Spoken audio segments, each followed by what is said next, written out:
Vascaíno do Cerrado.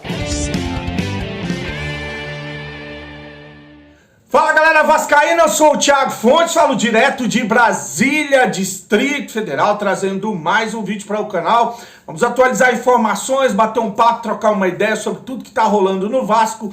Antes, só vou pedir uma moral, deixa o joinha, se inscreve no canal, que é importante para ele ser indicado no YouTube, beleza?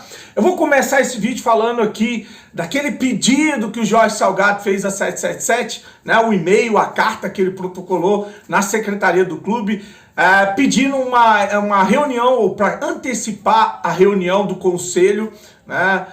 O conselho da SAF, que ia acontecer no dia 21 de junho, e ele faz esse pedido de socorro porque quer ouvir da 777 ou dos conselheiros, né, da 777, os responsáveis, qual é o plano, qual é a ideia para tirar o Vasco dessa situação no Campeonato Brasileiro. Pois bem, a 777 aceitou o pedido feito pelo Banana de Pijama e vai antecipar a reunião. Ela deve acontecer aí nos próximos dias, então vão se reunir ali conselheiros. Aí você vai ver o Luiz Melo sentado do lado do Paulo Brax, os dois estão tendo esse estranhamento.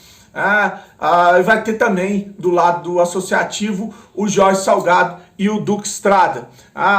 Essa reunião do conselho vai ser para ver como é que estão os objetivos, as metas estão sendo cumpridas, o que pode ser feito para mudar a situação do Vasco no Campeonato Brasileiro, enfim, acho que é mais do mesmo, aquela conversa fiada de que vão fazer, vão mudar e mantém o mesmo técnico, mantém as mesmas contratações, mantém tudo do jeito que tá e não muda absolutamente nada, né? Então tá aí a informação que inclusive foi dada pelo Atenção Vascaínos, tá? Vai ser antecipada a reunião que era pro dia 21 de junho. Bom, o tweet do Almirante traz a informação que o atacante Serginho do Giresunspor da Turquia, um time aí que estava no fim da tabela, ele está sendo sondado, ou ele foi sondado pelo São Paulo, Botafogo e o Grêmio. Mas que ele realmente está fechado com o Vasco, chega em junho. Vai terminar o contrato dele e ele vem para ser o atacante do Vasco. Serginho, né, que jogou no Kosovo, jogou em mercados alternativos, é a grande contratação do Vasco. E tem gente colocando ali que ele é um jogador que foi disputado no campeonato, ou para vir para o Brasil, né? E são as mesmas pessoas que depois, quando esse tipo de refúgio não dá certo, abre vídeo para dizer que o Paulo Brax errou, que tá tudo errado, que falou desde o início, aquele mesmo lenga-lenga de sempre, né? Contratações do nível que a gente já via há muito tempo com o clube associativo.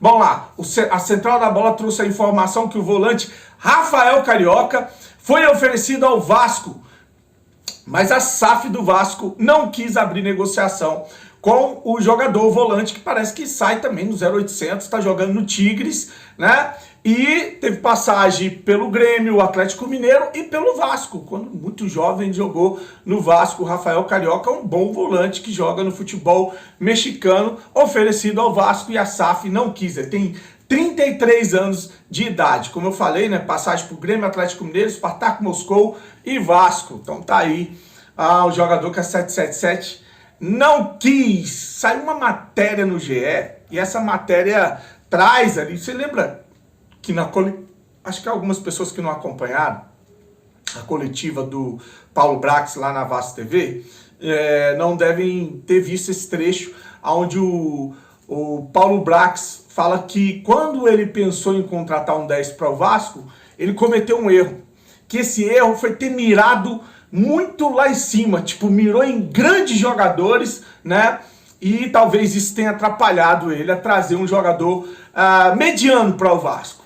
Então essa notícia aí deu meio que uma mexida no imaginário do torcedor. Quem são esses grandes jogadores que o Paulo Brax mirou? Aí o GE fez uma matéria publicando ali um quadro, você vai ver, eu vou colocar ele aí na tela, aonde traz os jogadores que o Paulo Brax mirou, os jogadores que o Paulo Brax foi atrás para ser meia do Vasco, para vestir a camisa 10 do Vasco. Eu vou trazer os nomes aqui, a gente vai trocando uma ideia sobre os jogadores. O primeiro, o Papo Gomes, que joga no Sevilha que foi campeão hoje, né?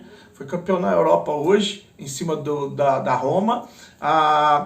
O outro foi o Philippe Coutinho, do Aston Villa. Philippe Coutinho, esquece, o salário desse cara é surreal, ele não volta, ele tem mercado ainda na Europa, assim como o Papo Gomes, né? O Igor Coronado, do Al Ittihad. O Terans, do Atlético Paranaense, mas aí eu já não acredito tanto, porque o próprio Marcelo Matos, que é executivo do Atlético Paranaense, disse que não houve proposta do Vasco, nem sondagem, nem procura pelo David Terans, né? E o Isco, que está sem clube, esse disse que não queria vir para o Brasil. E para finalizar, o Franco Fagundes também, foi ele que ele mirou lá em cima. O Franco Fagundes, o empresário do Franco Fagundes, ofereceu o Franco Fagundes para o Vasco, mas é porque não tem dinheiro, como é que vai trazer? Né? Falou que aceitava negociar, que falou bem do Vasco, que seria uma boa para ele vir para o Rio de Janeiro, né? Doou o cara para o Vasco, mas e parcelava, né? Falou que parcelaria a negociação, e mesmo assim o Vasco não teve competência nem grana para trazer o Franco Fagundes. Então tá aí os jogadores que o GE diz que o Paulo Brax mirou lá no teto e não conseguiu acertar. Agora vai ter uma mira ruim na casa do caralho, né? Porque você mirar esse jogador e trazer o Cocão, o De Luca e o tal do Carabarral, ô mira ruim da desgraça. Ô mira ruim da desgraça. É a mesma coisa do cara dizer assim, olha, esse ano eu queria pegar a Isa, a Paula Oliveira e a Bruna Marquezine. Mas o que eu peguei mesmo foi a Joelma, Jojo Todinho e a Pablo Vittar. É mais ou menos isso que aconteceu aí com relação ao Paulo Brax no mercado de contratações, trazendo, especulando ou mirando no teto e trazendo o vascaíno para uma realidade triste, que é a realidade que a gente vive há muitos anos, né? Jogadores apostas, jogadores refugos, jogadores que dificilmente se encaixam, principalmente pelo perfil do Vasco. Às vezes não é nem culpa, às vezes um jogador desse, né, dessas contratações, chega em um clube que tem um ambiente melhor, até rende. Por isso que às vezes você vê um jogador sair do Vasco e se dá bem lá no Fortaleza, como foi o Pikachu, o Fernando Miguel, como você vê outros jogadores que saem do Vasco e acabam se dando bem. Porque o clima no Vasco é muito pesado, a cobrança é muito pesada, a torcida já não tem paciência, né? Então quando se traz muito aposta, quando se traz muito refúgio, a gente não tem paciência. E outra, a estrutura montada, o time não ajuda também. Porque se você tivesse um time de bons jogadores, de grandes contratações, se você traz uma ou duas apostas, ok, é capaz de uma vingar. Você encaixa em um time que está jogando bola, que está bem comandado, tem um técnico bom, com um esquema legalzinho. Aí essas duas apostas, uma delas pode vingar ou as duas. Agora, quando você parte para trazer a metade do time de refúgio, de aposta, em um clima tão pesado como é o clima no Vasco, é claro, é óbvio que a maioria dessas contratações tendem a não dar certo, né? Então tá aí as grandes contratações que o Paulo Brax tentou trazer, mas por motivos muitos que... Acho que o do Papo Gomes foi dinheiro. Não tem grana, não tem grana. Acho que o maior dos motivos pelo qual o Paulo Brax não trouxe é o que a 777 está trabalhando com o dinheiro do Vasco. Tá óbvio, tá claro. Não tem dinheiro para fazer contratação. E a vergonha vai ser maior na próxima janela. Beleza? Curte o vídeo, compartilha, se inscreve no canal. Fique com Deus e saudações vascaínas.